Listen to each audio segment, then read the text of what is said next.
하나님의 말씀 봅니다. 레위기 16장 1절에서 6절의 말씀까지입니다. 아론의 두 아들이 여호와 앞에 나아가다가 죽은 후에 여호와께서 모세에게 말씀하시니라. 여호와께서 모세에게 이르시되 내 형 아론에게 이르라. 성소의 휘장 안 법궤 위 속죄소 앞에 아무 때나 들어오지 말라. 그리하여 죽지 않도록 하라. 이는 내가 구름 가운데서 속죄소 위에 나타남이니라. 아론이 성소에 들어오려면 숫송아지를 속죄 제물로 삼고 숫 양을 번제물로 삼고 거룩한 세마포 옷을 입으며 세마포 속바지를 몸에 입고 세마포 띠를 띠며 세마포 관을 쓸지니 이것들은 거룩한 옷이라. 물로 그의 몸을 씻고 입을 것이며 이스라엘 자손의 회중에게서 속죄 제물로 삼기 위하여 숫 염소 2마리와 번제물로 삼기 위하여 숫 양 1마리를 가져갈지니라. 아론은 자기를 위하여 속죄 제의 숫송아지를 드리고 자기와 집안을 위하여 속죄하고. 아멘. 오늘 읽은 말씀 가운데서 5절의 말씀을 함께 읽도록 합니다. 이스라엘 자손의 회중에게서 속죄 제물로 삼기 위하여 숫 염소 2마리와 번제물을 삼기 위하여 숫 양 1마리를 가져갈지니라. 아멘. 저는 오늘의 이 말씀을 읽으면서 참 어렵다 하는 생각을 해봅니다. 이 말씀을 이해하기가 어렵다는 말입니다. 모르겠다는 것이 아니라 이 말은 다른 말로 한다면 속죄의 이 은혜를 이해하는 것이 얼마나 어려운가를 저는 봅니다. 일반적으로 믿음은 구원받는다 이런 말들을 너무나도 쉽게 하는데 차라리 먹지 말고 죽는 게 나은 것 같아요. 이렇게 간단하게 만들 때는 어떠한 진리를 태양이 서쪽에서 서쪽으로 진다. 이거는 만구 진리인데 간단하게 만들 때는 그만큼 함정이 많다는 것입니다. 그 함정이 많은 그것을 우리가 빠지지 않기 위해서 복잡하게 설명들을 해놓습니다. 그렇지 않으면은 그 단순성에 우리가 빠져가지고 단순성이라는 말 자체는 좋은 말입니다. 그것은 틀린 말은 아닙니다. 단순화라는 말이 좀 더 정확하겠죠. 단순화한다는 이 습관이 우리들에게 있기 때문에 이 단순화하는 이 습관을 진짜 포기해야 합니다.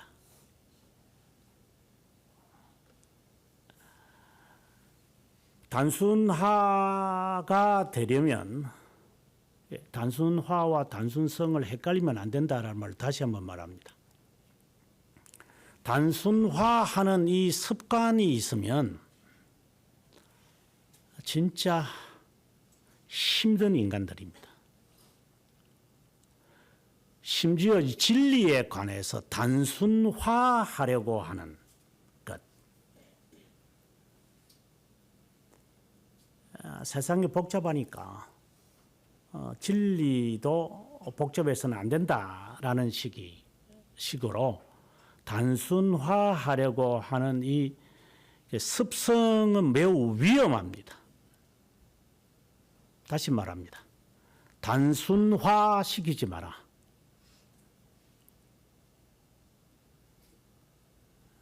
사람이 단순하면 이 단순이란 말이 상당히 헷갈리기 때문에 뭐라고 말해야 될지 모르겠지만 이제 영어에서도 심플하다 또 뭐 심플리시티 단순성 단순화한다 simplify simplification 뭐 이런 말들이 있습니다만은 뭐 단어 이야기를 하겠습니까만은 모든 것을 단순화하는 이 습성 제가 주님의 이름으로 분명히 말하지만 이건 사탄의 조작입니다.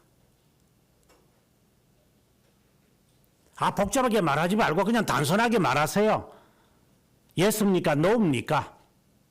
이렇게 우리가 말을 잘합니다. 그래 할래 안 할래? 갈래 안 갈래? 그냥. 진짜 위험한 말 아닙니까? 우리는 이게 몸에 배어 있습니다. 할래 안 할래?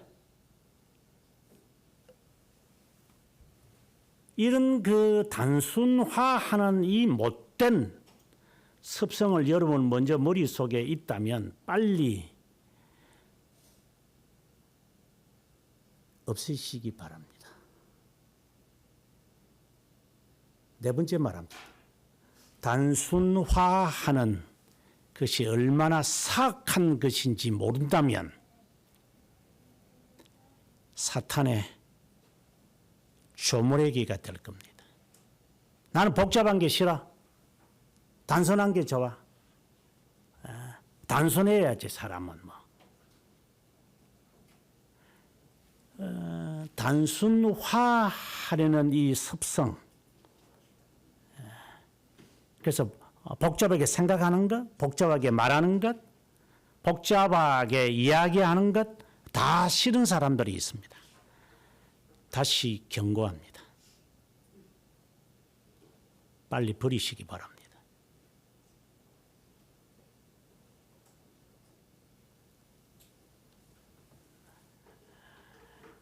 단순화하는 게 굉장히 마음이 편안하니까. 그래서 단순화시켜서 지 편하게 하겠다는 거잖아요. 세상에 단순한 것은 하나도 없는데도 다 단순화시키겠다고. 그래서 열심히 공부를 해가지고 열심히 연구를 해가지고 이렇게 뭐는 작품을 낸다거나 무슨 어떤 곡을 쓰거나 이렇게 해놓으면 그 못된 놈들은 그것을 카피해가지고 저작권 침해를 하잖아요. 바로 그 도둑놈입니다.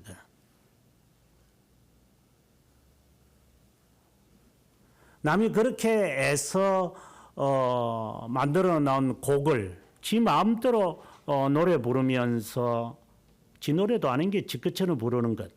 그래 가짜 베개가 훨씬 또 진짜 베개처럼 또 잘 불러요 또.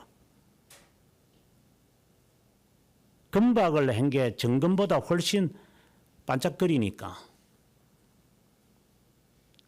이런 단순화하는 것은 그 속이는 겁니다. 복잡한 것을 싫어한다는 것이 옳다 이 말이 아니라 모든 것은 얽히고 설키고 그리고 엉켜져서 그냥 이게 덮개로 덮었을 뿐입니다. 얽히고 설키는 이것이 그렇게 싫다면 제일 간단한 게 있습니다. 그냥 죽어버리면 됩니다. 그래서 자살하는 놈들의 성격이 단순화하려는 것에서 안 되니까 뭐 2개가 있고 3개가 있고 4개가 있고 복잡하게 막 이렇게 가니까 이제 머리가 어지러운 겁니다. 이제 이게 해결점이 없습니다. 그러니 이게 머리가 터져버리죠. 이제 이게. 그래서 결국은 감당이 안 됩니다.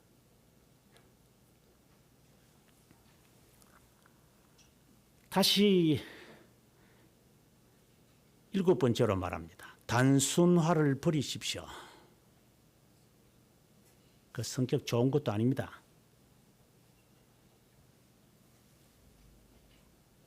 단순성은 좀 다릅니다만은 오늘 말씀과 관련이 없기 때문에 그냥 뭐 제가 언급은 하지 않겠습니다.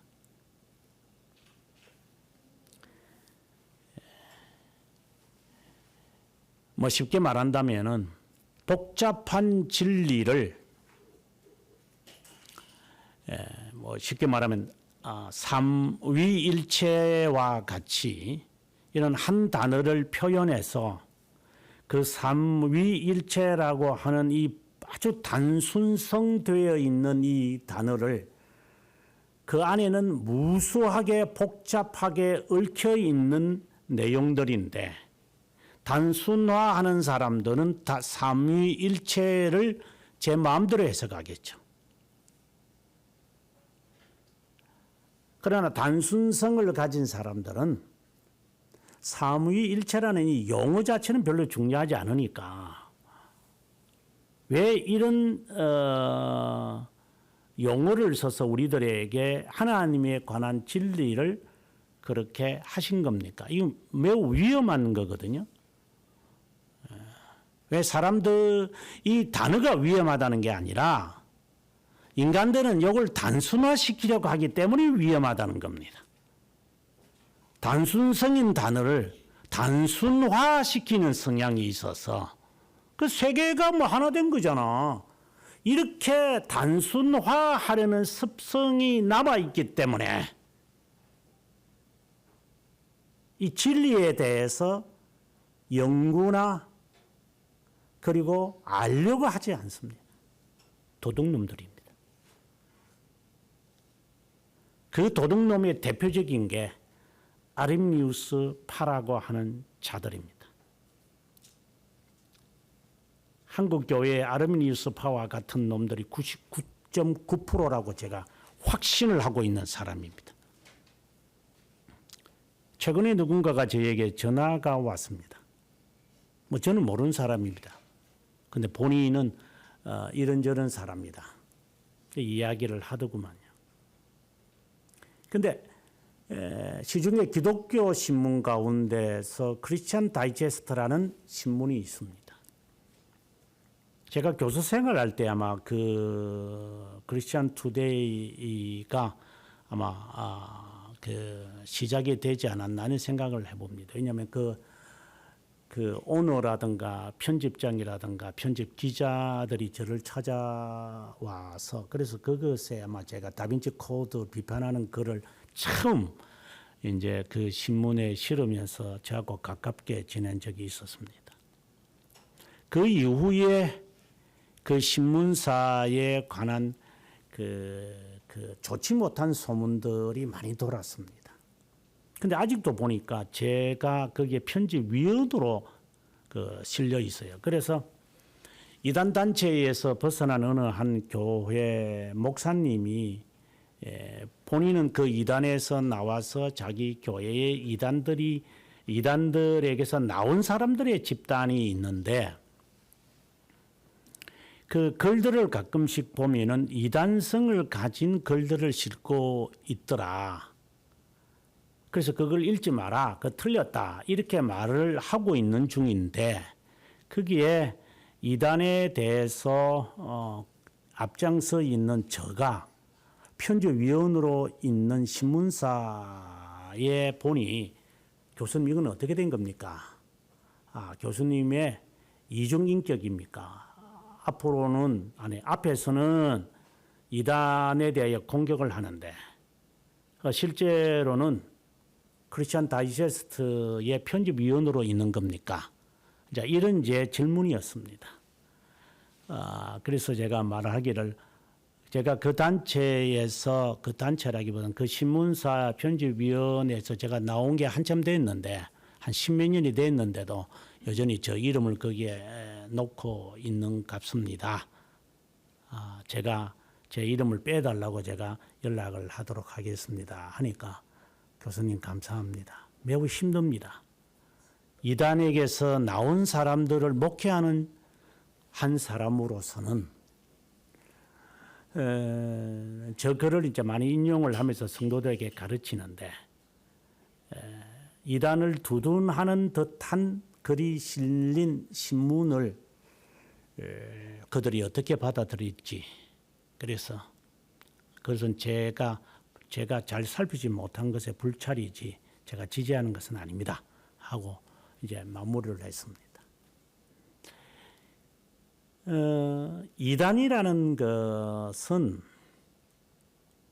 인간의 입장에 서서 단순화하는 데 전문가들입니다. 예, 사람들은 단순화되는 것을 원하기 때문에 다시 말하지만 복잡하게 말하지 마라. 그냥 단순하게 말해라. 그 상식에서 그게 맞는 말이냐. 이제 이런 식으로 계속해서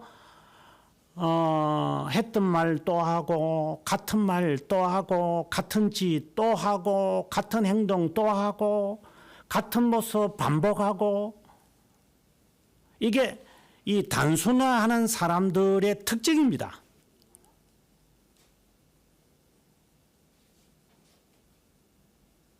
여러분에게 그런 모습이 보이면 저는 그때는 가만히 있지 않습니다. 머리를 돌려라. 썩게 내두지 말고.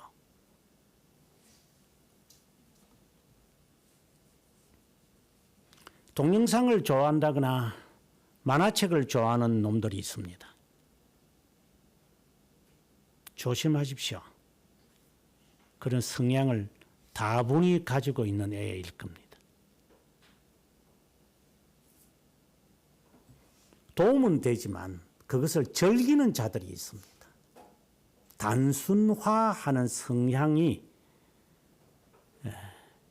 동영상을 즐긴다거나 동영상 자체는 잘못된 게 아닙니다. 즐긴다거나 그리고 만화를 즐기는 인간들 치고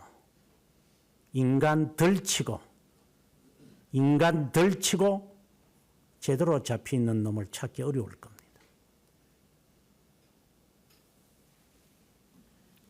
그것은 본인의 성향이 단순화하려는 성향을 갖고 있기 때문입니다.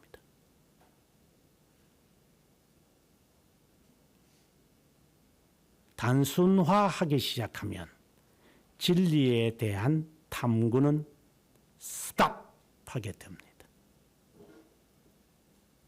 진리는 탐구입니다. 인간의 입장에서 보았을 때 너는 왜 그래 복잡하냐? 그건 복잡한 게 아닙니다. 탐구하는 자이기 때문입니다. 자기 해석을 하지 않겠다는 것입니다. 말은 뭘 그렇게 빙글빙글 둘러서 말합니까? 둘러서 말하는 게 아닙니다. 함부로 단순화하지 않으려고 하는 노력입니다.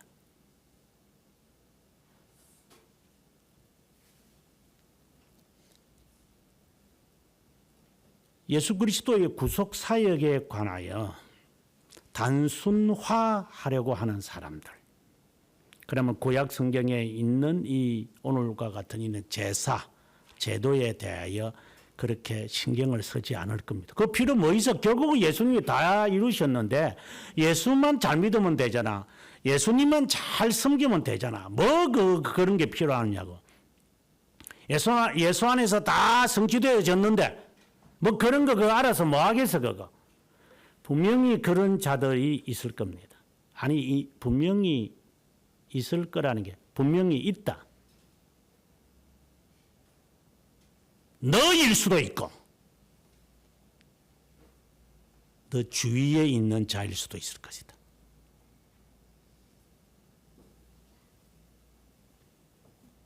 그런 놈들은 거의 대부분이 단순화하는 것에 습관이 있거나 더 나아가서 이단성을 가진 놈들일 겁니다.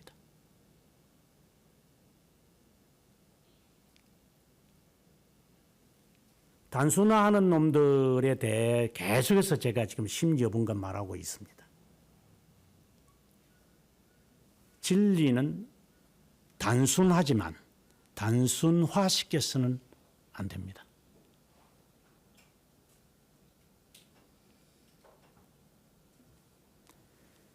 예수로 만족하면 되지.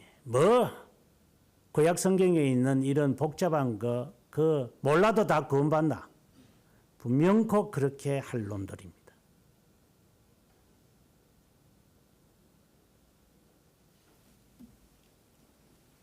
그럼 오늘 이 말씀은 별로 중요하지 않습니다. 그놈들에게는. 왜? 나는 예수 믿는 사람이니까. 나는 예수만 잘 믿으면 되니까. 그래서 예수 잘 믿어서 잘 먹고 잘 살고 잘 싸고 잘 누리면 되는 거지. 그러니까 단순화하는 것에 이 몸에 DNA를 갖고 있는 놈들입니다. 만약에 내 자식이 뭐 당신들도 마찬가지겠지만 만화나 동영상을 즐겨 본다면 조심하십시오.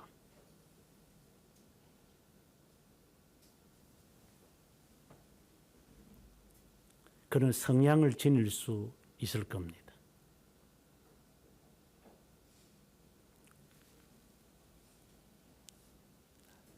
제 과거를 이야기해 보면 저희 집에는 TV가 없었습니다. 고등학교 때까지 아마 없었던 것으로 기억이 납니다. 아마 고등학교 때까지 없었습니다. 그래서 친구들의 그 흑백, 그때는 흑백이니까 흑백 TV가 있는 집이 굉장히 부러웠습니다.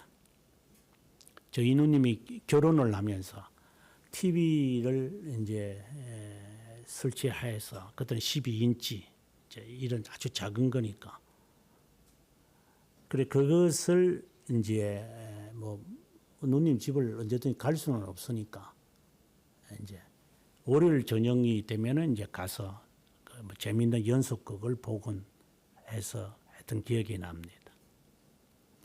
그리고 그보다 더 어렸을 때는 중학교 때 아마 중학교 2, 3학년 정도까지였던 기억이 납니다. 고등학교 때부터 제가 좋아하지 않았던 것이 만화였습니다. 그때 그렇게 재밌었습니다. 그래서 어머니가 저를 찾으려면 중학교 때 만화방에 오면 제가 있었습니다.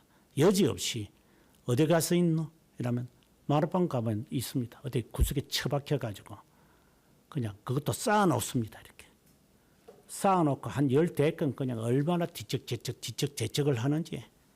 그래서 저희 모친이 늘 하는 말이 야 이놈의 자식아 만화를 읽을 만큼 책이라도 읽어라. 이제 제 귀에 쟁쟁거립니다. 그래서 아마 제가 중학교 1, 2학년 때인가 3학년 때까지 가기 전에 제가 만화를 끊었습니다.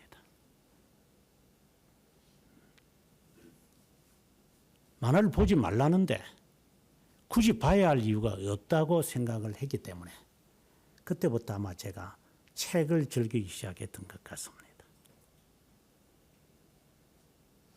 지나와서 생각해 봅니다. 만화라는 것이 얼마나 인간의 해독이라는 것을 나중에 깨달았습니다. 그래서 지금은 만화도 있겠지만 지금은 동영상이죠. 이제 이것에 한술 더 떠가지고 이제 만화를 가지고 영화화로 만드는 세상에 되었으니 이거는 정말 한술 더 떠는 이 하나 미친 세상 같아요.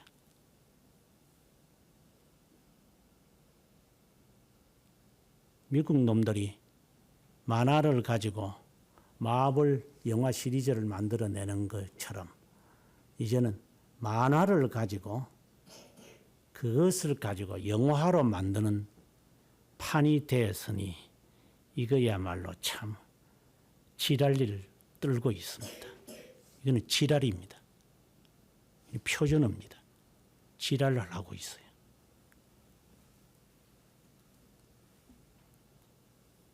이제 글 쓰는 놈들이 없으니까, 좋은 글이 없으니까, 좋은 책이 없으니까, 만화 만든 것 가지고 영화를 만들고, 만화로 만든 것을 가지고 이야기를 할 세상이 되었으니, 이거야말로 지랄을 떨고 있는 거죠.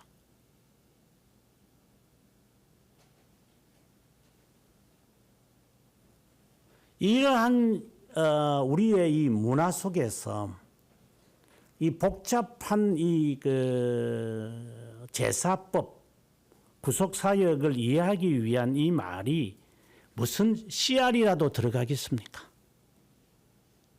머릿속에는 다 썩었는데.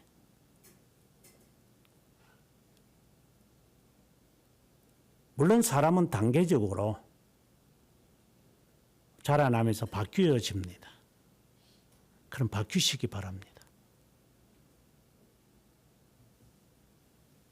만화 좋아하는 놈들은 주로 동영상을 좋아할 거고, 동영상을 좋아하는 놈들은 주로 쾌락주의로 빠질 것이고, 그런 놈들은 하는 행동을 항상 똑같이 반복하는 놈일 겁니다. 그 이상은 없으니까, 복잡하지 않을 거니까, 지는. 중간에 단절했으면 하나님께 감사하시기 바랍니다.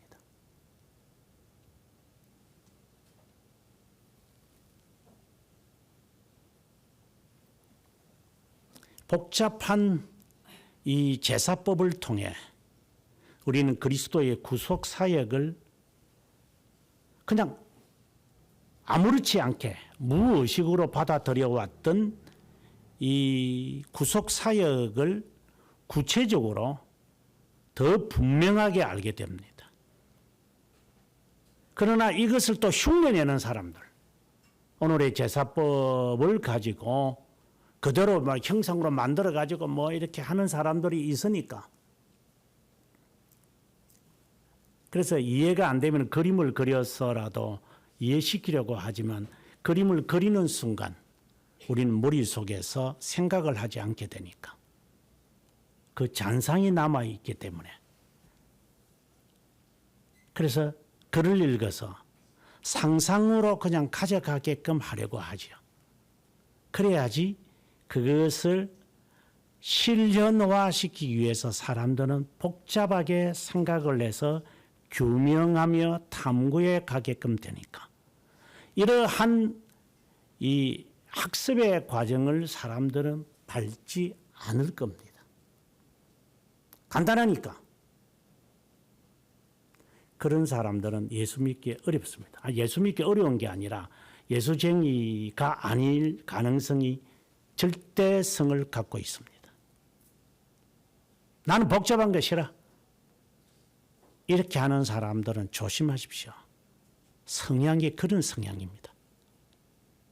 하지만 말은 그렇게 하지만 실제로는 그거 단순성을 위해서 정말 힘써 노력을 한다면 그 사람은 삶은 단순하지만 참 머리는 복잡하게, 근데 그것을 마치 전자제품이나 스마트폰처럼 그 안에 복잡한 게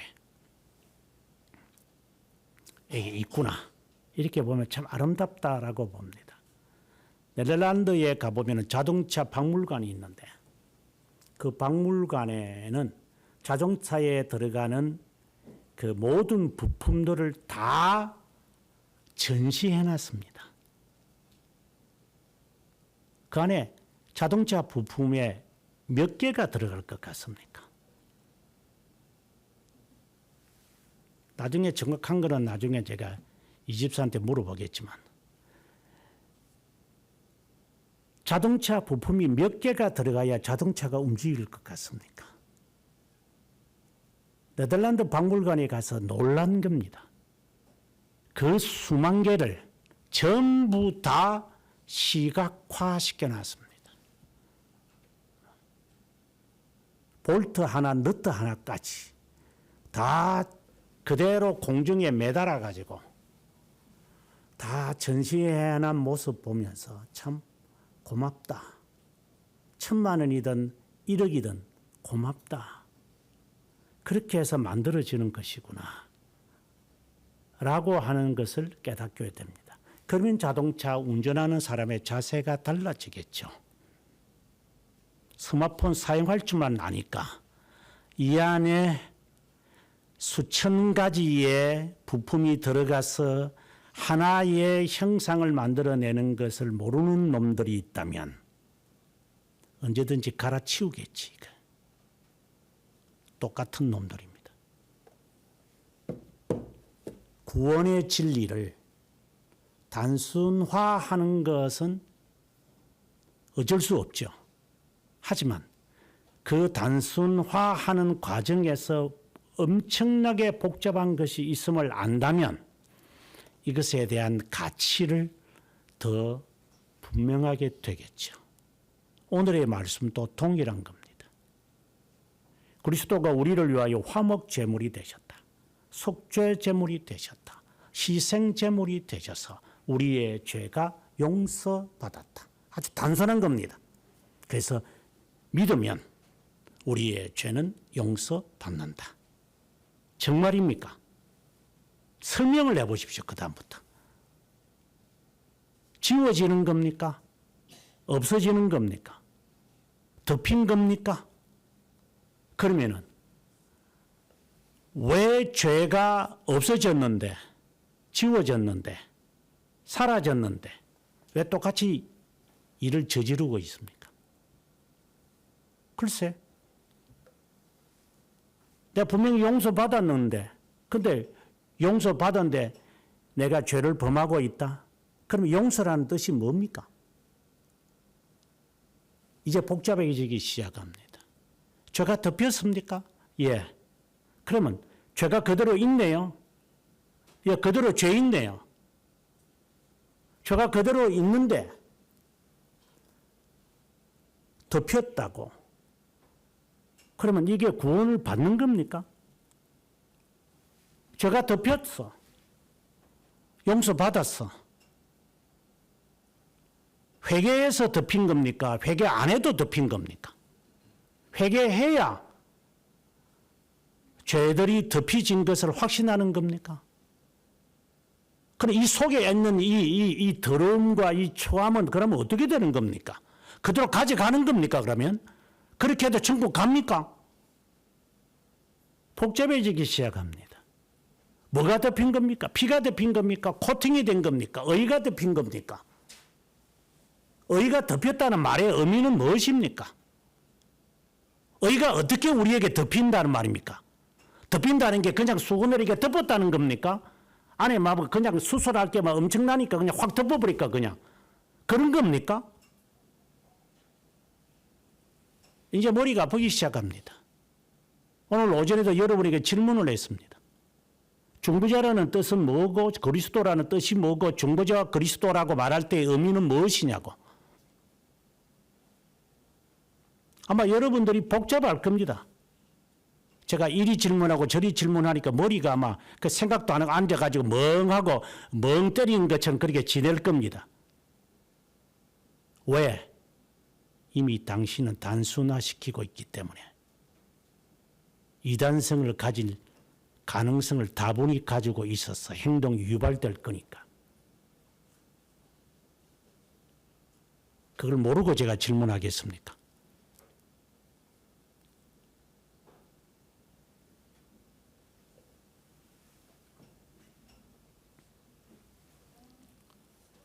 진리를 단순화시키는 것은 좋으나 어떻게 해서 이렇게 단순화되었는지를 살피지 않으면 그야말로 이단성이 있는 자입니다. 오늘의 이 말씀은 희생제물과 화목제물과 그리고 속죄제물이 어떻게 해서 하나님의 진노를 가라앉혀서 우리에게 베풀어지기보다는 이렇게 주어지는 저주가 그냥 사라지는 것인가. 그 이야기를 지금 이제 속죄제에 관한 설명을 하면서 하는 겁니다. 이제 이 이야기가 요약적으로 나오면은 히브리서 9장 22절과 그리고 로마서 3장 25절의 말씀으로 전개되어지는 겁니다. 그러니까 로마서의 말씀이나 히브리서의 이 9장의 이 말씀이나 이 말씀들을 이해하려면 이 말씀의 의미를 담고 있는 소스가 되어지는 이 레위기로 돌아올 수밖에 없습니다.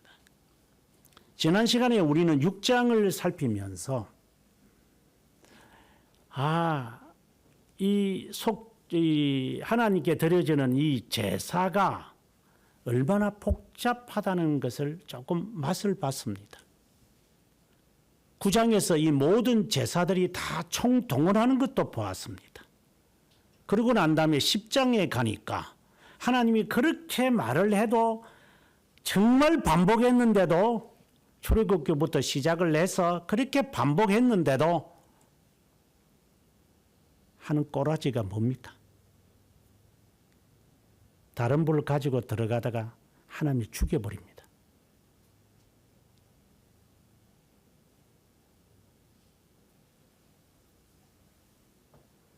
그 두려움이 사람들을 공포로 몰아갔습니다.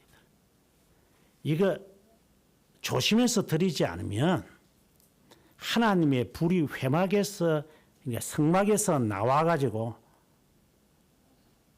기름 부음을 받은 제사장도 죽여버리시는구나. 사람들에게 공포가 몰아친 겁니다.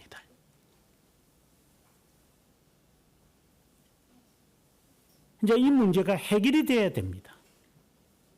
마치 이것은 아담과 하와가 불순종으로 인하여 죄를 세상에 유입시켜서 우리로 하여금 하나님의 진노를 받게 하는 것과 같습니다. 에덴 동산에 쫓겨났으니까 너는 죽을 때까지 노동해야 된다. 아담에게 준 겁니다. 너는 아기를 낳는 상고를 겪어야 할 것이다. 네가 속았기 때문이다. 그 상고를, 고통을 겪으면서 네가 속았고 동의했다는 것을 잊어버리지 말라는 것이고, 아침부터 시작을 해서 머리를 싸매고 피곤해서 코피가 날 정도로 일하는 너를 바라보면서 내가 여자에게 속았구나. 사탄이 계략을 꾸며서 내가 결국은 내 가족에게서 내가 속았구나라는 것을 알고 살아라. 우리는 평생 속으면서 살 거니까.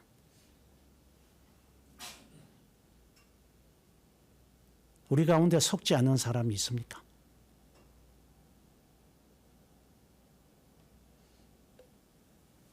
결혼도 속이는 놈들이 무엇을 안 속이겠습니까? 부모를 속이는 놈이 무엇을 안 속이겠습니까? 형제끼리 싸우는 놈이 어디에서 속이지 않겠습니까?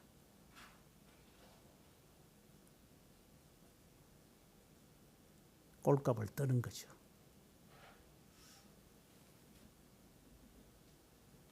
그것을 평생 기억하라는 겁니다. 너는 속이지 마라. 속고 속이지 마라. 너도 속을 것이고 속았으니까 너가 속일 것이다. 마치 그것처럼 하나님은 아론의 두 아들을 죽이셔서 이스라엘 백성들에게 경고를 내린 겁니다. 무의식에서 죄를 범하면 속건죄를 드리겠죠. 이 guilty offering이라고 하니까, 이 가책을 받은 거니까. 그리고 내가 의식적으로 죄를 범했다면 속죄죄를 드려야 되겠죠. 그런데 오늘의 이 본문은 1절부터 시작을 합니다. 하나님이 아론의 두 아들을 죽이신 후에 대제사장인 아론에게 명하는 겁니다. 네 아들 죽고 나니까 네 정신 버뜩 들지? 그 당연한 거 아닙니까? 내 두 놈이 죽었습니다. 그래서 나중에 조카가 두 아들을 대신해서 대제사장이 됐습니다.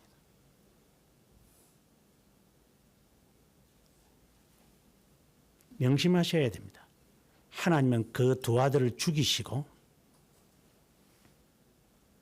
그리고 사촌을 제사장으로 삼으시고 공포와 이 부끄러움이 있습니다.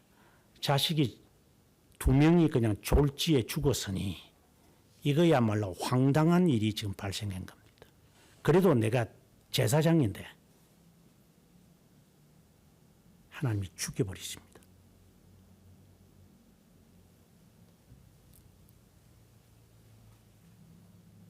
그렇게 착하게 지내라고 자라라고 했는데 이 아이가 도둑놈이 됐을 때 여러분 어떻습니까?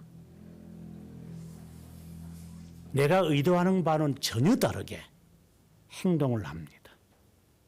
그러면 여러분 기분이 어떻습니까? 자녀를 키워본 사람들은 알 겁니다.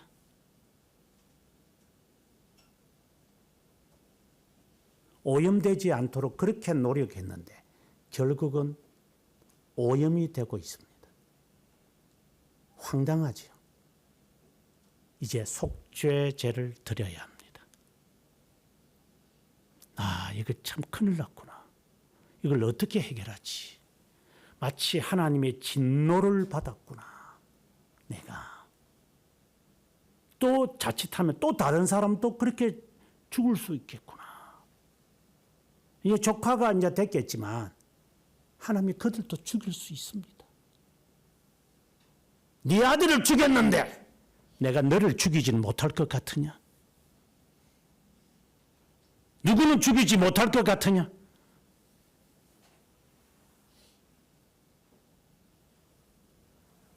이 말이 이해가 되십니까? 아론에게 주는 경고죠. 아론아, 잘 들어라. 너를 죽일 수 있지만, 엘리를 죽일 수 있지만 하나님이 먼저 그 2 아들을 죽입니다. 그러고 난 다음에 엘리가 가책을 받아서 목뼈가 부러져 가지고 죽습니다.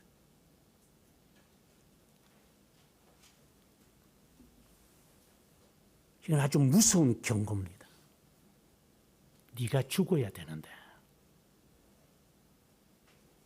네 자식을, 그것도 2명을 죽인다. 경고입니다. 아론의 마음에 얼마나 이 생각이 복잡하겠습니까? 조금 다르게 말하면은 이스라엘 백성들이 이렇게 죄를 많이 범하고 막 이렇게 막 철랑거리고 까불거리고 막 이러니까 모세도 참다 못합니다. 하나님 다 죽여버리시면 좋겠다고 하는 거냐. 하나님 그냥 다 죽여버리십시오. 하나님. 오죽하면은 모세가 그 정도의 마음을 가지겠습니까? 그리고 어떤 때는 또 하나님 제 이름을 주님의 생명책에서 지워주십시오. 하나님 제가 지옥 가는 게 낫겠습니다. 머리가 엄청나게 복잡했을 겁니다. 이게 부모된 사람들은 조금 느낌이 있죠.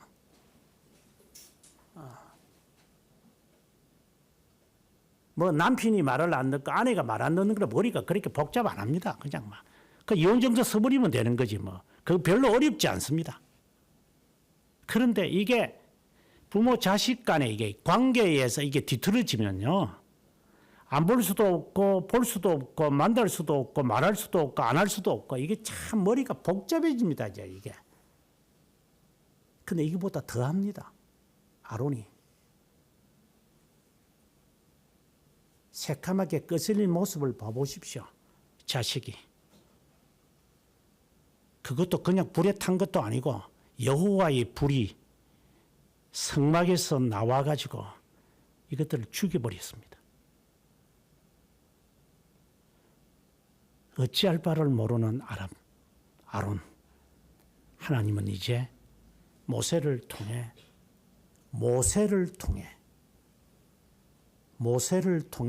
아론에게 말합니다. 너 지금 의기소침해 있지? 내가 하라는 대로 해라. 예. 먼저 너를 위하여 속죄제를 드려라. 중요한 것이다. 왜 너 아들을 죽였는지 너는 알아야만 한다. 속죄제를 드리면서 동시에 네가 해야 할 일이 있을 거다. 왜 하나님이 너를 죽이지 않았을까?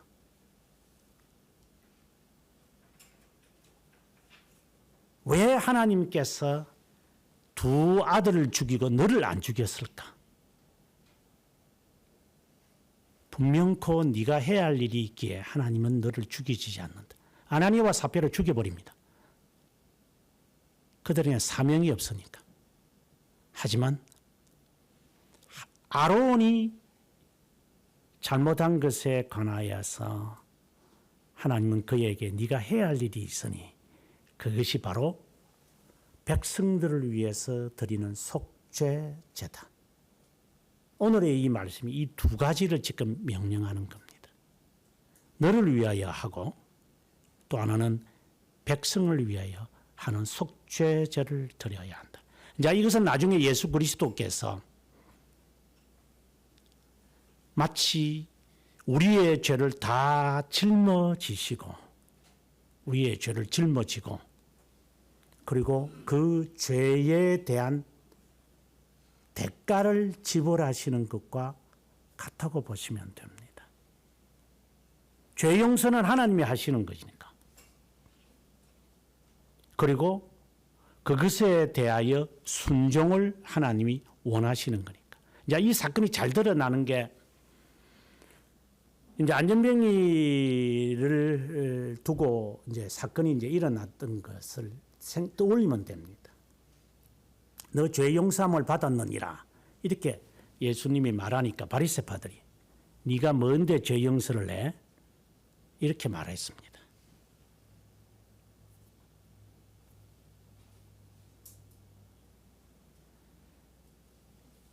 그러니까 예수님이 하시는 말씀입니다. 죄 용서했다는 말이 쉬우냐?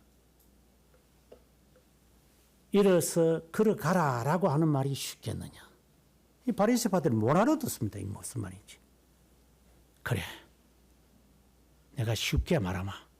그 자리에 일어서서 나가라 그냥. 이 무엇을 의미합니까?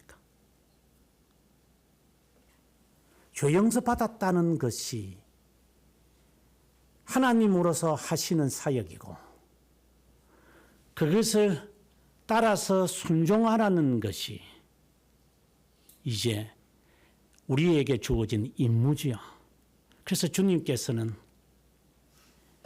병자들을 낫게 하실 때에 순종을 요구하신 겁니다. 가서 씻으라. 내 몸을 보이라. 이만한 믿음을 보지 못했다. 이것은 우리가 해야 할 의무이기 때문에 하나님은 그걸 말하는 겁니다. 하지만 이미 너가 순종을 했으니까 나아진 게 아닙니다. 낫는 권세는 그분에게 있습니다. 그래서 백부장의 믿음이 귀한 거였습니다. 낫게 안 하고 하는 것이 당신의 말씀에 있는 줄 압니다. 말씀만 하시면 됩니다. 너의 믿음이 정말 고귀하구나. 내가 말을 하지도 않았는데 너는 이미 당신이 말씀을 하시든 오시든 상관없이 내 종을 낫게 된다는 사실을 압니다. 주님은 그것을 보시고 이만한 믿음을 내가 보지 못할 거다라고 했습니다. 그는 믿음과 순종이 동시에 있는 자였기 때문에 나는 여러분들에게 묻고 싶습니다. 당신은 그런 자들입니까?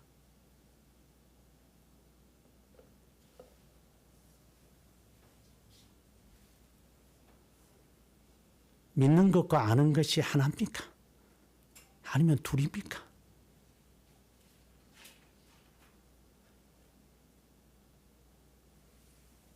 믿음의 기도는 역사하는 힘이 많으니라.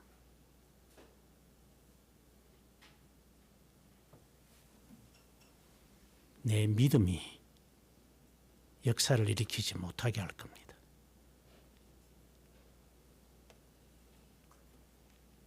그래서 아론에게 말하는 겁니다. 너를 먼저 깨끗하게 해라. 그리고 너의 의무를 따라라. 이것은 믿음과 순종을 말하는 것입니다. 그럼 그 과정에 대해서 이제 하나하나 살펴보겠습니다. 1절에 두 아들이 죽고 난 후에 10장 1절에서 3절에 있는 말씀을 가지고 옵니다. 너는 아론에게 말해라. 성소의 휘장 안 법궤 위 속죄소 앞에 아무 때나 들어오지 말라. 성소 휘장 안, 이거는 지성소를 말합니다. 법궤가 있습니다. 이 법궤라는 것은 방주라는 단어와 똑같은 말이지만 이것을 여기서는 법궤라고 말합니다. 그 이유는 십계명이 들어있기 때문입니다. 또는 증거궤라고도 합니다. 그것은 하나님의 약속이 있는 증거가 있는, 약속에 대한 증거가 있는 겁니다. 아론의 상난 지팡이처럼 함부로 호들갑들을 뜨니까 하나님께서 모든 지파가 대표해서 지팡이 갖고 와. 하나님이 누구를 선택했는가 보여주마. 모세 당신이 레위 지파니까 당신 형을 대제사장으로 임명하네. 아마 분명히 그런 놈들이 있으니까. 그러면 다 가지고 와.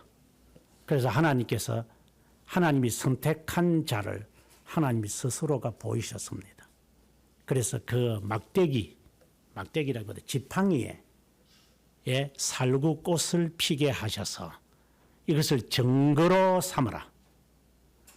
이것은 하나님의 언약의 약속이 있는 것이다. 하나님이 살아계시고 선택한 자가 누군지 보여주마. 라는 것에 대한 증거로서 증거궤가 되는 거죠. 증거궤로서 그 안에 넣어두었습니다. 그러고 난 다음에 나중에 우리가 민수기에 가서 나타나겠지만 이제 40년 동안 먹었던 만나 이것을 그 안에 넣어라. 라고 이제 되어 있는 건데 이게 하나의 증거궤가 되고 근데 오늘 우리가 찬송 209장인가 부르면서 제가 정말 찬송을 부르면서도 확 집어찍고 싶은 마음인데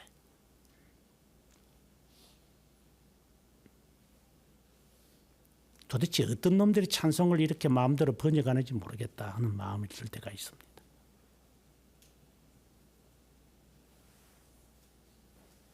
그 찬송가 가사 제일 마지막 부분에 주의 전이라는 거 번역되어 있습니다. 그러나 틀린 번역입니다. 이것은 시은소라고 하는 겁니다. 그런데 지금 속죄소라고 되어 있는데 이걸 다른 말로는 멀시, 그러니까 자비의 상자다 이 말입니다. 그래서 이것을 시은소라고 전에 새찬송가에는 그렇게 되어 있습니다. 어느 놈이 이렇게 번역을 해놓은 놈인지 모르지. 가가지고 그냥 어느 놈인지 제가 알았으면 그냥 뺨으로 한 대 휙 갈기고 싶은 마음. 이 새끼야, 알려면 제대로 번역을 하든가. 아니면 그만두든가 임마.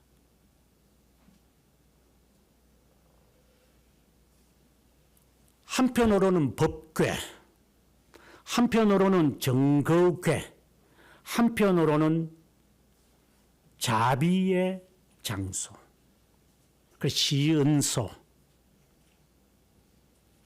이것이 이제 세 가지의 단어로 이렇게 사람들에게 들려지는 겁니다. 그래서 자비함과 그리고 속죄, 이게 같은 말입니다. 하나님이 우리의 죄를 용서한다는 말과 자비를 베풀어 주십시오 라는 말과 같은 겁니다. 그래서 바디메오가 예수 그리스도가 이 성을 지나간다는 것을 알자 그가 고함을 치면서 자비를 베풀어 주십시오. 영어에는 have mercy on me, have mercy on me. 그러니까 지나가는 제자들이 시끄럽다고, 눈도 안 보이는 게 앉아가지고 시끄럽게만 하네. 자비를 베풀어 주십시오. 자비를 베풀어 주십시오. 다윗의 자손 예수여, 나에게 나의 죄를 용서해 주십시오. 그때 주님이 그에게 서셔서 내가 내게 무엇을 해주기를 원하느냐? 하나님, 낫기를 원합니다. 내 믿음대로 되리라. 자비를 베풀어 달라는 말과 내 죄를 용서해 달라는 말과 그것에 따라서 하나님은 은혜를 베푸셔서 눈을 뜨게 하는 것이 하나가 되어지기에 정거궤와 법궤와 그리고 시연소가 하나가 되는 겁니다. 그래서 오늘 본문에는 속죄소라고 되어 있습니다. 이 속죄소라는 이 말이, 소라고 하는 말이 음매하는 소를 말하는 게 아니라 이 덮는 것을 말합니다. 덮개입니다. 덮개. 커버입니다. 커버. 그래서 속죄라고, 죄 용서라고 말할 때는 덮는다라고 하는 말입니다. 덮는다라는 말이 이렇게 코팅을 해가지고 안에 죄는 덕실덕실한데 이렇게 그냥 이렇게 덮어놨구나, 덮개를 갖다 놨구나, 그런 말이 아니라 이것은 나무나에게 주어지는 것이 아니다. 하나님의 자비함을 받는 자에게만 숨겨진 죄 사함이기 때문에 이것을 덮개인 것입니다.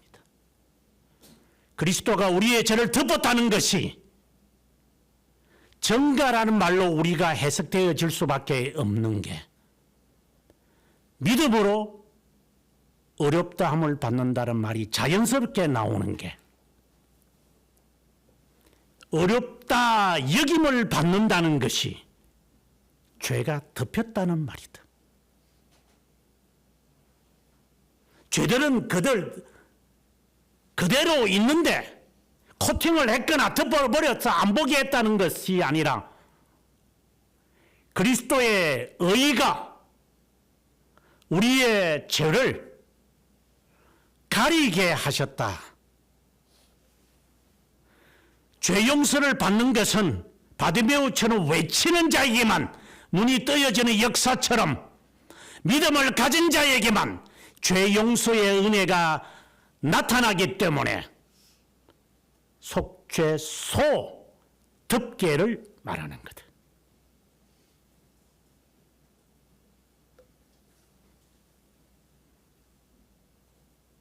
아무 때나 네가 원할 때 와서 죄 용서 받는 게 아닐 거다.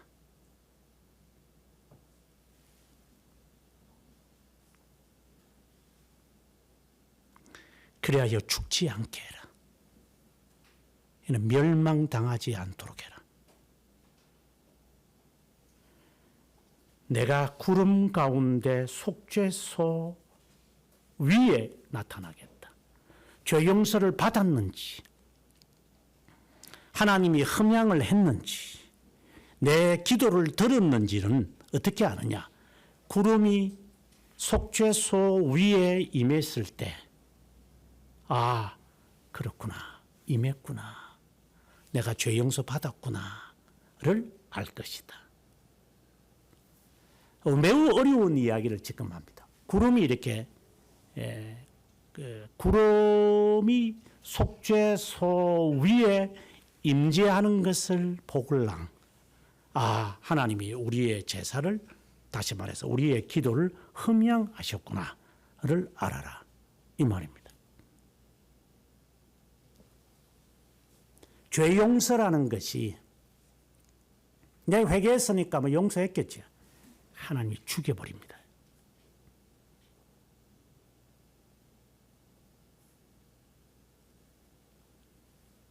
네가 아무 때나 나와가지고 기도했어. 그래서 나는 용서받았다고? 어디서 그렇다 이 말을 합니까? 죄 용서받았다는 증거는 있습니까? 죄 용서 받았다는 확신은 어슈런스는 갖고 있습니까? 뭐 때문에 네가 죄 용서 받았는데? 네가 회개했어? 내가 어제 회개했는데요. 도둑놈 새끼 그냥 어디서 거짓말을 하고 있어요.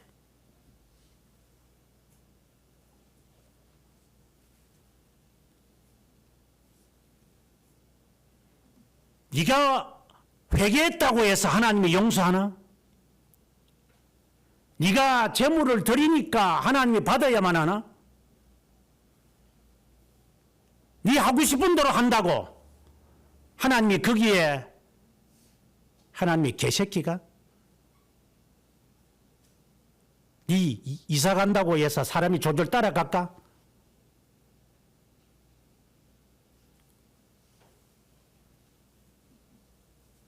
아직까지 정신을 못 차리는 자들. 네가 재물 가지고 왔다고 해서 하나님이 너 죄 용서해 줄까? 이제부터 하나님이 흠양하시고 하나님께서 속죄소 위에 자비함을 베푸시고 은혜를 베푸시고 하나님이 너와 함께 한다는 사실에 대한 증거를 위해서 너는 어떤 준비를 해야 되는지를 이제 하나하나 말할 겁니다. 여기에서 하나라도 누룩이 되고 있다면 그것은 당신이 책임일 겁니다.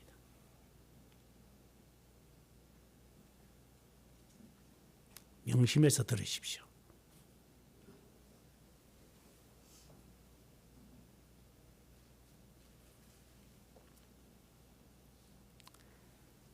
(3절에) 성소에 들어오려면 이 하나님과 교제를 말한다는 거죠.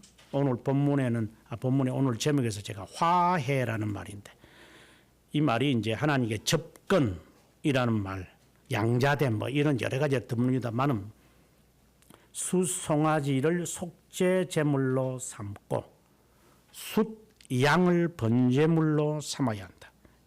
둘을 가지고 오는지요. 숫송아지. 그래서 거세하지 않는 소라고 그랬습니다. 젊은 소. 아직 성깔이 있는 소. 아직 거세를 안 했으니까 여기 촐랑거리는 겁니다. 그 다음에 숫양을 가지고 오너라. 흠없어야 된다. 어중이 떠진 거 아무거나 그냥 갖고 오면 하나님이 진노하십니다. 준비되라고 했습니다. 준비하는 게 무슨 은혜다는 거 아는 거죠. 이제부터 지침을 내립니다. 오늘 이 본문의 말씀이 상당히 서로 섞여져 있기 때문에 연필로 여러분이 지금 동그라미를 안 치면 여러분이 아무리 머리가 천재인지는 몰라도 헷갈릴 겁니다. 지금부터 연필로 동그라미를 제대로 치시기 바랍니다. 첫 번째 4절에 갑니다. 두 번째 11절로 갑니다. 세 번째 12절과 13절로 갑니다. 네 번째 14절로 갑니다. 다섯 번째 돌아와서 7, 8절로 갑니다. 여섯 번째 5절로 갑니다. 일곱 번째 20절, 21절로 갑니다. 여덟 번째 26절로 갑니다. 아홉 번째 23절에서 24절, 5절로 갑니다. 그리고 27, 8절 10번째로 마무리됩니다. 서로 섞여져 있습니다. 그러니까 헷갈림이 이제 이게.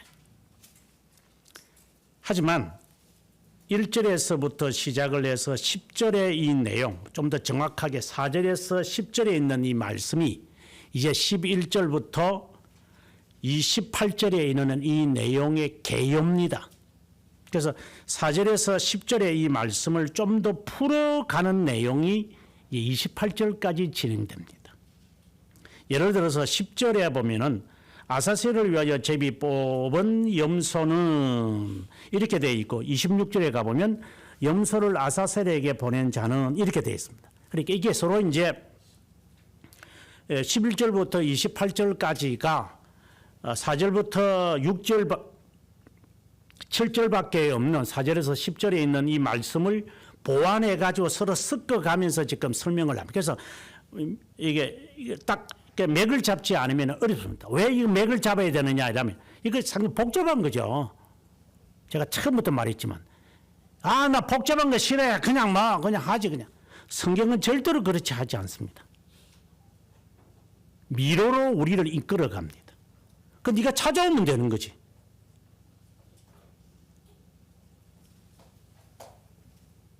충분히 찾을 수 있습니다. 반복해서 읽으면. 먼저 4절에 이제 재물을 둘을 가지고 오는데 숫송아지와 숫양입니다. 이것은 나를 위해서 한 겁니다. 하나는 속죄물이고 하나는 번제물입니다. 이것은 다 그리스도를 다 상징하는 것이지만 특별히 송아지를 이야기하여 자신이 죽는 것을 암시하고 있는 겁니다. 재물을 가지고 하나님 앞에 올 때 이 말은 우리가 예수 그리스도를 믿음으로 이렇게 우리 그렇잖아요. 믿음으로 나옵니다. 이런 말을 할 때 도대체 믿음이 뭔데? 뭘 믿음으로 나온다는 건데? 그 말입니다. 그리스도가 나를 위하여 희생제물이 되셨다. 하나님의 진노를 받아서 저주가 되셨다. 그걸 내가 믿는다는데 이제 그까지의 이야기입니다. 도대체 믿는다는 게 뭔데? 이 말을 지금 5절부터 설명을 합니다. 마치 야고보 사도가 우리에게 말하는 거야. 네가 믿는다고? 그럼 믿음을 한번 보여봐. 네 믿음 한번 보여봐. 그와 같은 겁니다. 그래서 행함이 없는 믿음은 죽었다 하는 이 말이 선행을 의미하는 것이 아니라 믿음에 따른 너 지킴은 있느냐? 믿음에 따른 순종은 너에게 있느냐? 이 말입니다. 아니면 너는 죽은 거야.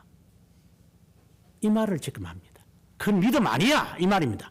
이제 5절부터 시작해서 내 믿음을 점검하셔야 될 겁니다. 거룩한 세마포 옷, 세마포 속바지, 세마포 뒤, 세마포 관을 반드시 착용해야 할 거다.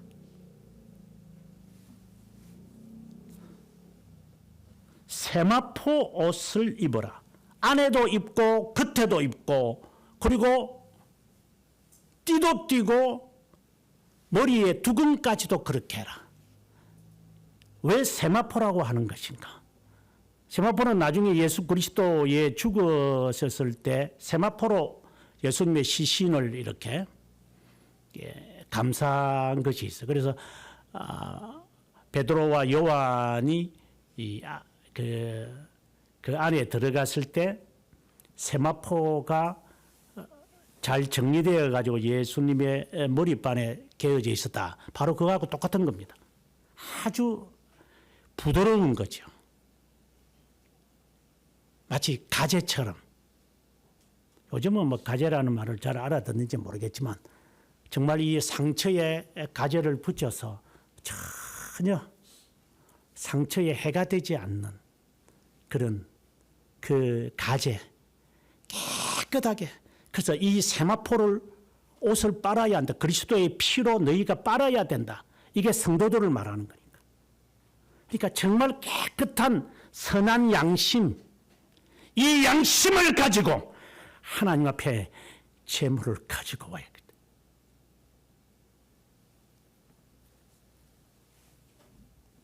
속옷이든 겉옷이든 바지든 띠든 네 생각이든 네 마음판에 있던 것이든 속이지 마라.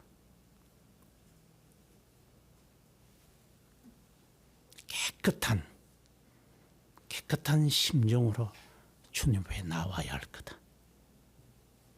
그 양심에는 믿음이 담겨 있기에 이것을 다른 말로는 칭의라고 그래요. 주님 앞에 나올 때 주님의 죽으심을 의지하면서 살아라. 근데 네가 어디서 큰 소리를 치고 어디서 네가 객기를 부리는데, 어디서 주님 앞에서 네 생각을 말하고 네 판단을 말해. 지금도 이 시간 여기서도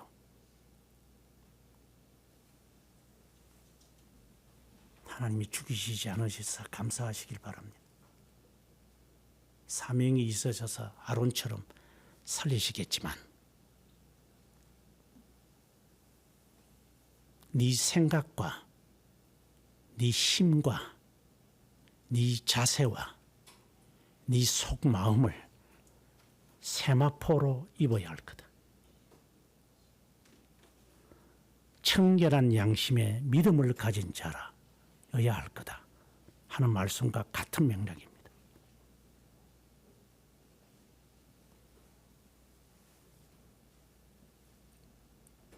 그리고 여섯 번째가 되는, 물론 두 번째의 이야기는 11절로 갑니다. 그래서 자기를 위해서 속죄 제의 수송아지를 드리되 자기와 집안을 위하여 속죄하고 너만을 위해서 하지 마라. 네 가족. 그리고 자기를 위한 속죄제로 수송아지를 잡아라. 이것이 3절에 있는 말씀을 바로 이어서 간다고 보셔야 됩니다. 그리고 난 다음 세마포 옷을 입고 난 다음에 속죄 제물을 잡아야 합니다. 이게 진짜 깨끗한 옷을 입었는데 참 생각해도 참 좀 이상합니다. 깨끗한 옷을 지금 이렇게 준비해서 띠도 띠고 두건도 하고 다 아름답게 꾸몄는데 이제 속죄 제물을 죽여야 합니다. 그럼 어떻게 되죠?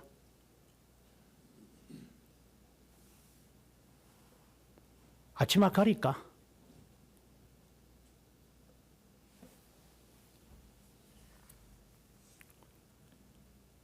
정말 상상을 해보면 상상입니다. 참 이게 참 골치 아플 거예요.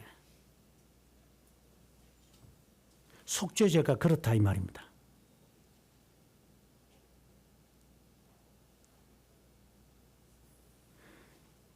세 번째로 이제 12절로 가서 송아지를 잡았는데 그 다음에 향로를 가져다가 여호와 앞에 제단 위에서 피운, 이제 속죄물을 지금 불태우고 있는 중인데 거기에 이제 불이 있겠죠. 뭐 숯불처럼 이렇게 남아있는 불이 있을 것이다. 그걸 가지고, 요거 가져가다가 잘못해가지고 두 아들 죽었습니다. 그거 가지고 향로와 함께 그 이제 향을 내기 위해서 아주 잘게 갈아야 하니까 그 갈은 것에 숯불과 같은 이런 핀 숯불인데 이것을 거기에 넣어서 이 두 손으로 가득 채워가지고 이제 성소 안으로 들어가라. 보통 우리가 향을 말할 때 기도라고 그러고 회개라고 그럽니다. 너가 깨끗한 마음, 믿음으로 하나님 앞에 나왔다고 하자. 이 믿음이 어디에서부터 왔는지를 안다고 하자. 그리고 난 다음에 너가 하나님 앞에 회개하겠지만 회개한다고 하자. 그 향로를 냄새를 피우거나 연기를 있게 하려면 번제물이 탄 그것에 남아있는 이 찌끄레기에 이 불꽃을 가지고 태우겠지. 그러면 연기가 뽀얗게 나겠지. 그것을 두 손으로 들고 성소 안으로 들어오라. 충분히 회개하라는 겁니다. 그리스도의 이름으로.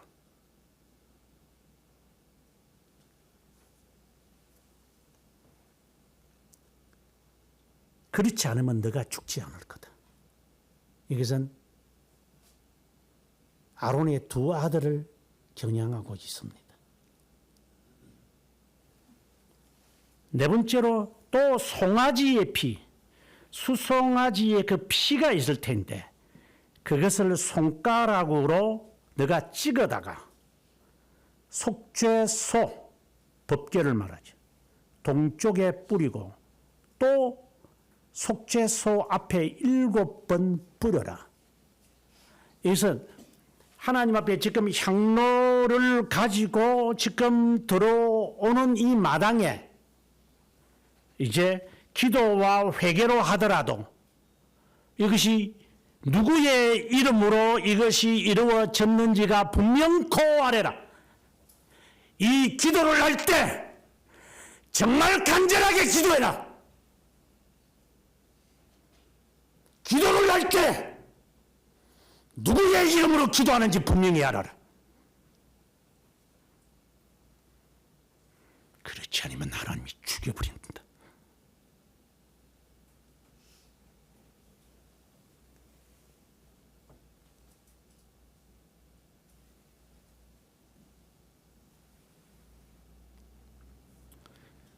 그리고 다시 그 일을 했다면 7절에 와서 5번째로 이제는 두 염소를 가지고 오라. 두 염소를 가지고 오는 이유는 5절에 보니까 이것은 너를 위함이 아니라 회중을 위함이다. 그 다른 말로 너의 해야 할 일 때문이다. 삶 때문이다. 이것은 믿음의 과정이었다면, 이것은 거룩의 과정이었다면 이제는 의의 과정을 이루어야만 한다. 두 염소를 가지고 회막문 앞에 두어라. 제비를 뽑아서 어느 놈을 죽일고 투표해라. 그래서 한 놈을 죽이고 한 놈은 살려놓아라. 한 놈은 죽이고 한 놈은 살려라. 6번째로 5절로 가서 백성을 위하여 속죄 제물을 삼기 위하여 2마리 중 한 놈을 이제 제비를 뽑았으니까 8절에 이제 번제물로 삼기 위해 한 놈을 끌고 가라.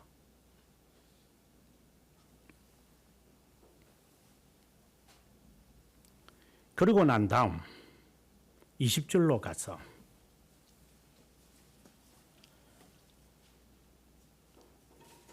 아니 15절로 가서 백성을 위한 속죄제 염소를 잡아 피를 가지고 휘장 안으로 들어가서 수송아지 피를 찍은 것처럼 똑같이 해라. 송아지 피를 손가락으로 넣어가지고 속죄소 동쪽에 뿌리고, 뭐 동쪽에 뿌리고 서쪽에 뿌리기는 별 큰 의미는 없습니다. 그리스도의 피, 공로를 의지하여라고 하는 것으로 해석하면 다 해결이 될 겁니다. 백성을 위해서라도 숫염소 한 마리를 투표해가지고 그놈을 죽여서 그리고 동일하게 피를 찍어라. 그러고 난 다음 20절에 가서 7번째로 지성소와 회막과 제단을 위하여 속죄하기를 마쳤다면 그럼 구체적으로 피를 바르는 것에 관하여 16절에서 19절에 자세하게 설명하고 있습니다. 피를 왜 뿌려야 됩니까? 그것은 그리스도의 이름으로 라고 하는 것을 의미하고 해석을 했습니다. 이미. 그리고 20절에서는 이제 한 놈이 살아있을 거니까 이제 죽인 놈은 속죄 제물로 드리고 백성을 위해 그 다음에 살아있는 놈이 있을 것이다. 그 살아있는 놈, 그 놈을 이제 어떻게 해야 되는가? 26절에 보니까 염소를 아사셀에게 보낸 자는 그 옷을 빨고 이렇게 되어 있습니다. 이게 무슨 말이냐 하면 한 놈은 죽여서 수송아지처럼 피를 다 태우지만 다 태우는데 그 태우다가 남아있는 그 찌꺼기에 남아있는 그 불씨를 가지고 향로로 하나님 앞에 드리기 위하여 들어오라는 거였고, 그리고 동일하게 이제 염소 한 마리를 그렇게 해서 불태우고 그것에 있는 향로를 그 불꽃을 해서 향을 피우며 연기를 내면서 들어와야 한 이 두 가지 행동을 지금 말합니다. 그런데 26절에 와 보면 아사셀에게 보낸 자라고 말합니다. 그런데 21절에 가서 이제 설명을 말하기를 아사셀을 설명을 합니다. 아론은 두 손으로 살아있는 염소 머리에 안수하고 이스라엘 자손의 모든 불의와 범한 모든 죄를 아뢰고 그 죄를 염소의 머리에 두어 미리 정한 사람에게 맡겨, 요 미리 정한 사람에게 맡겨 광야로 내보내라.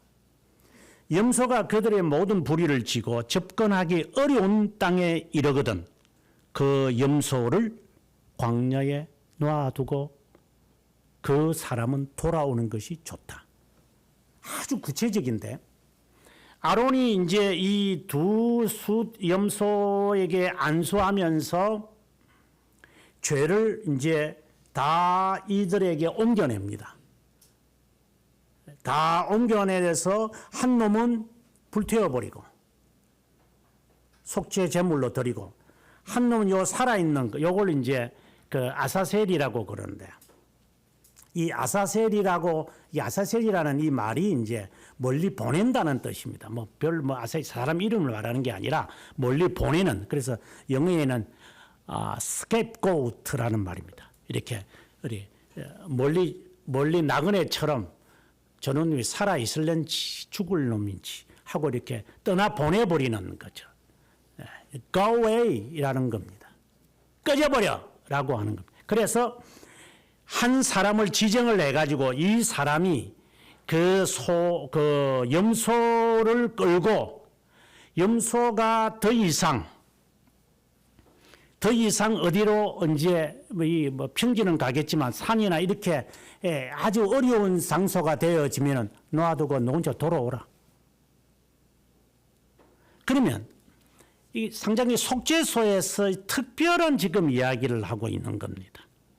하나는 그리스도가 우리를 위하여 십자가의 죽으심을 지금 이야기하고, 지금 수송아지와 수양을 이제 그것을 말하는 거니까 그리스도의 이름으로 우리가 하나님 앞에 접근한다는 사실을 알아야 한다는 것, 그리고 하나님께서 나를 위하여 예비한 그 은혜를 우리가 받는다는 것, 그 다음에 백성을 위한 거니, 이거는 우리를 위한 거죠. 마치 그리스도의 인성을 지금 위한 것이고, 우리가 그리스도를 믿음으로 구원을 받지만 실제적으로 삶에서 딱 들어가면 이게 매우 힘듭니다. 이제 이게 믿음으로 산다는 게 아주 어려움이 있습니다. 그래서 이거 한 마리를 광야로 보내되 정말 힘든 장소에 가서는 내버려두고 너 혼자 돌아오라. 지금 뭘 말하죠? 저는 여러분들에게 늘 하는 말입니다. 생존해라. 예수쟁이는 생존하는 거지. 예수쟁이는 까부는 게 아니다.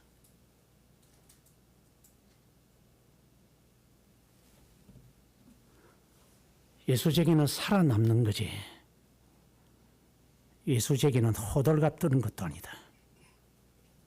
네 어떻게 견디면서 살아남을래?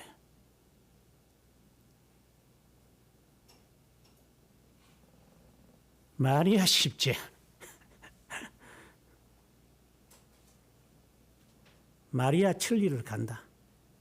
말 타고 가니까. 네가 인생을 살아봤나?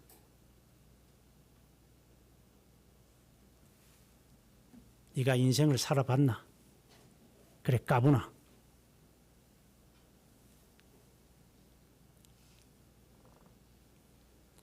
네 앞에 어떤 일이 발생할지 너는 알고 가나?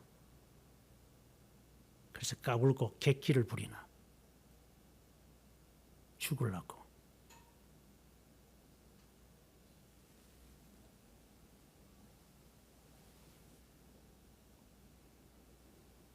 살아남아야 되니까. 아무나 좁은 문으로 들어가고 협착한 길로 걸어갈까? 가는 사람이 많은 길을 마다하고 이 길로 걸어갈 수 있을까? 아무나 하나.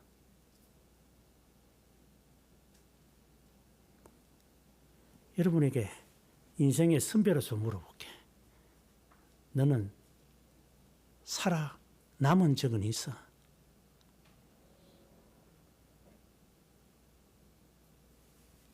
언젠가 찬송을 부르면서 캄캄한 밤 외로운 배 한 척이 바다에 떠 있다는 김알란 여사가 쓴 가사로 찬송을 부른 적이 여러분에게 보낸 적도 있었습니다. 불러봤습니까? 불러봤습니까? 그 가사의 의미를 알겠습니까? 물론 대한민국을 말합니다. 1차적으로는. 임복희 권사가 이런 말을 하더구만. 서울가요제에서 대상을 받은 여러분이라는 그 노래에서 누가 나를 위로해 주지 여러분이라는 그 여러분이라는 말이 하나님이시다. 주님이다. 이런 말을 하더구만요. 직접 들었는데. 그러고 난 다음에 어느 놈이 머리 빡빡 깎은 놈이 그 노래를 불렀죠. 그래서 하는 말이더구만요. 저 노래는 그 외로움을 겪지 않은 사람은 부를 수 없는 노래인데 저 친구는 그 외로움과 어려움을 아는 자기가 노래를 불러라고 허락을 해줬다 그러더구만. 그래서 제가 어제 다시 그 놈이 부르는 노래를 한번 들어봤습니다. 이게 절규더구만요.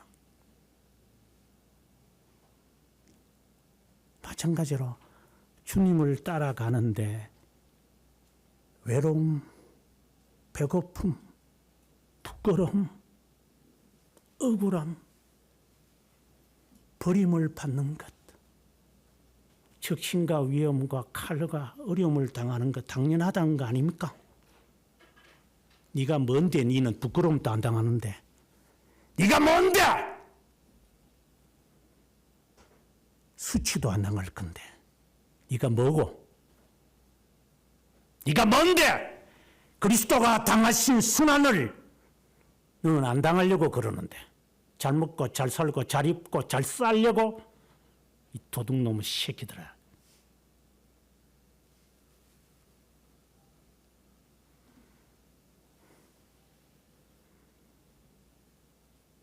그리스도가 우리를 위해 죽으셨는데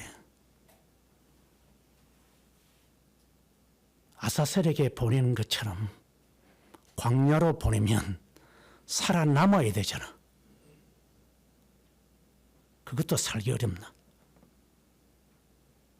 조금 억울한 일을 당하면 속에 뒤집어지나?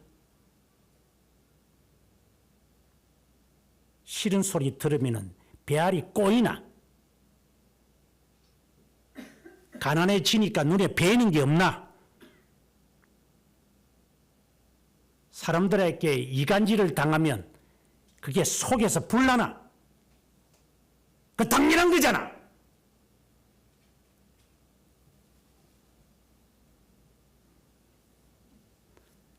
그것을 당하기 위해서 우리가 예수 믿잖아. 다 좋아야 되나? 다 기뻐해야 되나? 다 잘 돼야 되나? 예수 믿어서 네 새끼 잘 돼야 되나? 한 놈은 죽여도 상관이 없지. 네가 뭔데 네 자식을 낳았으면 다 잘 돼야 되는데.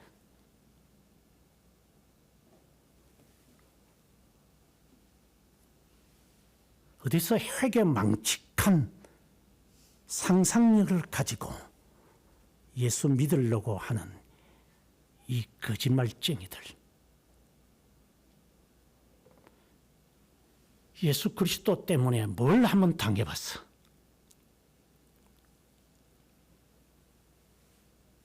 제가 농담 삼아 하던 말들이 뭐 농담도 아니지만 적어도 배고픔은 알아야 되잖아.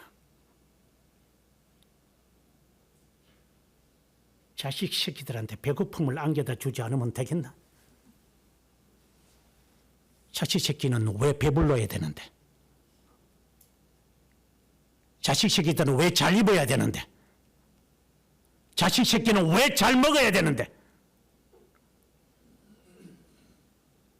그게 누구를 위한 거고? 당연히 배고프고, 당연히 힘들고, 당연히 병들고, 당연히 어려움을 당하는 게 당연한 거지. 그게 그렇게 배알이 꼬이나?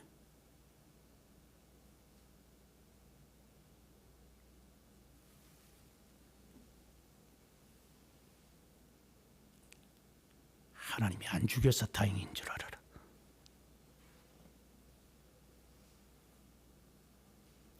하나님이 참으셔서 회개하게 이르기를 원하시니까 하나님이 살려놓는 거지. 네가 잘나서 살려놓은 것은 아닐 거니까.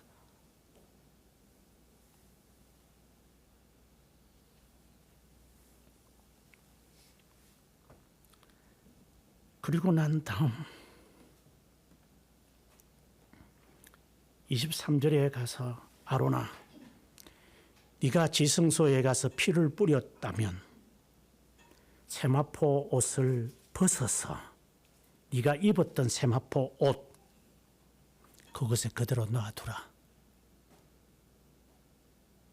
옷 들고 나오지 말고 성소 안에 그대로 놔두고 나오라. 그리고 네 옷을 입고 나와라. 두 벌을 입고 더 가르쳐. 하나는 네 옷을 가지고 하나는 세마포 옷을 입고 그것은 거룩한 것이니 하나님으로 말미암아 주어진 증가된 의를 그분에게 돌리고 이는 네 옷을 입어라. 그리고 나와서 방금 이야기했던 숫염소 제물을 드려라.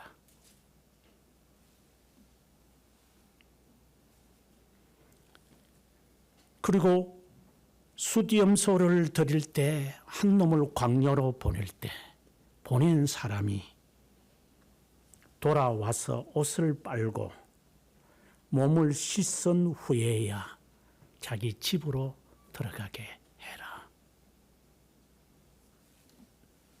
철저하게 주님이 회개를 촉구하십니다. 네가 제사를 드렸다고 해서 네가 죄 용서받았다는 확신을 갖는다고 해서 그것이 끝나는 게 아니다. 네 옷을 입고 나오라. 이제는 네가 마치 아사셀에게 보내는 수염소처럼 네가 생존해야 될 거다. 네가 거룩한 게 아니다. 거룩하게 하시는 분이 있다. 잊어버리지 마라. 본래의 모습으로 돌아와서 삶 현장에서 하나님의 자녀답게 살아라.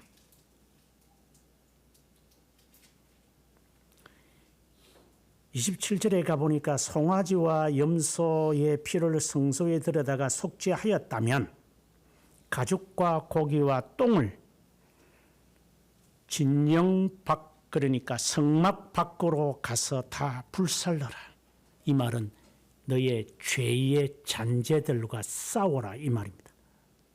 이 더러운 거 네 안에 가득 차 있을 거니까 그것과 배알이 꼬였으면 그거로 살아라. 그리고 그거와 극복하며 살아라. 26절에 불사른 자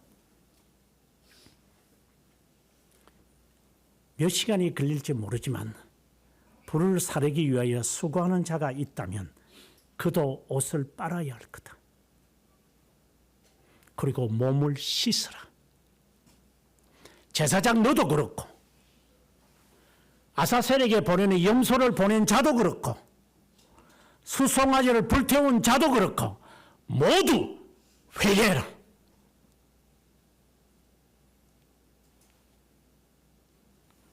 이것은 영원한 규례다. 결국 오늘의 이 말씀은 죄 용서를 의미하는 속죄를 말하는 것이고, 그리스도가 어떻게 우리를 위해 속죄하셨는지, 자신이 죽었고 자신이 피를 가지고 제단에 뿌려서 죄 용서하게끔 하셨고,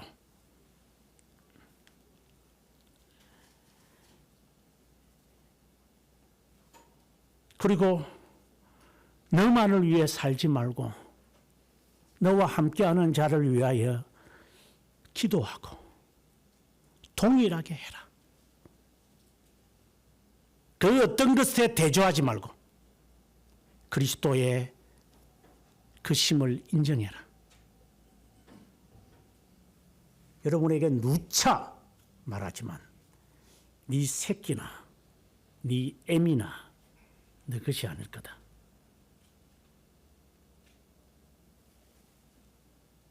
잘 되기를 위해서 기도하겠지만 그는 당연한 것이고 하나님의 것임을 인정해라. 하나님의 명령을 어길 시에는 배우자든 네 부모든 네 자식이든 친척이든 상관이 없을 거다.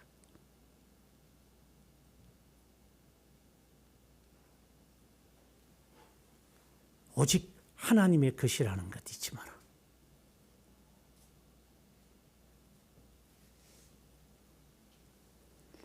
그리고 그를 위하여 동일하게 기도해라.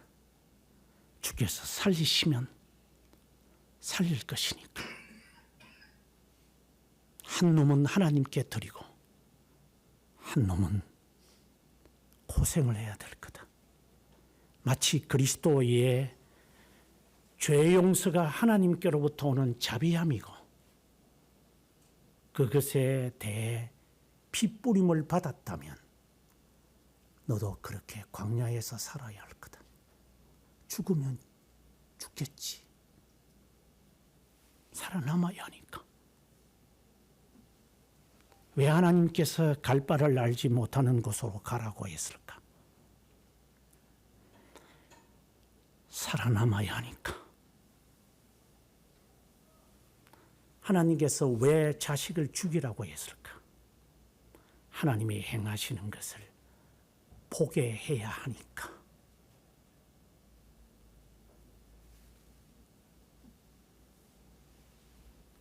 제 모친은 40이 넘어서 제 아버님이 저를 낳았어요. 42살에. 참, 지금 생각해도 끔찍한 옛날이죠. 그때는 10대 때 다 20살 되기 전에 애들을 낳는 때인데 42살에 저를 낳았어요. 그러니까 제가 너무 좋았습니다. 그래서 저도 아버지가 좋았고.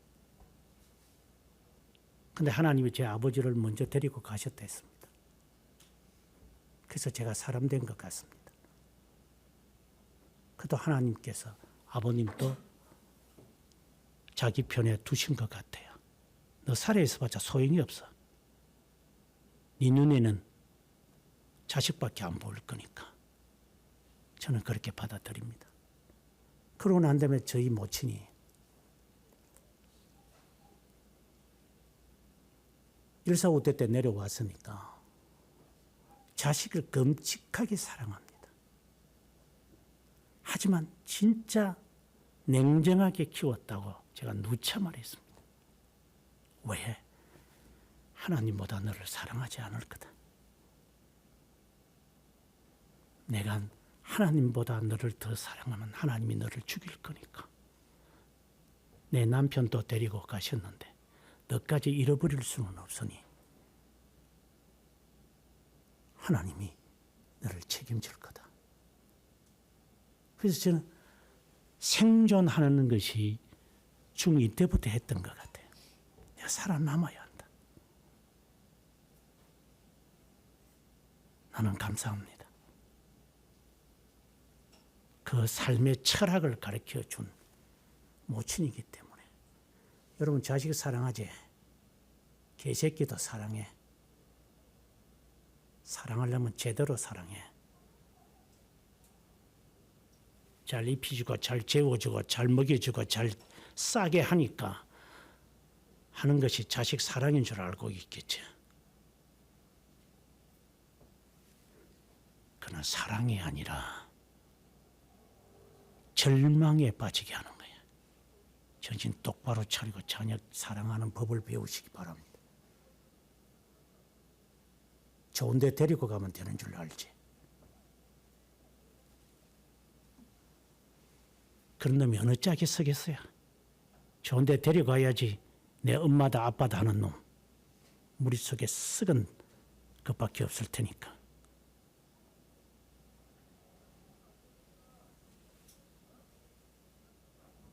어떤 경우에서라도 하나님이 너를 사랑하니까 내가 너를 보호하고 지키는 것이, 하나님을 저버리는 자를 사랑해야 할 이유가 어디에 근거하는 겁니까? 의무만 할 뿐이지 책임이 있으니까.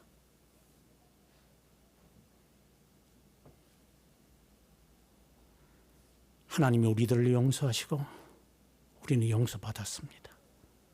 그런 자비함입니다. 그리고 우리가 하나님 앞에 떳떳하게 나아갈 수 있는 것도 하나님의 자비함입니다. 그러나 세마포 옷을 입듯이 깨끗하셔야 합니다. 그렇지 않으면 믿음의 역사는 없습니다.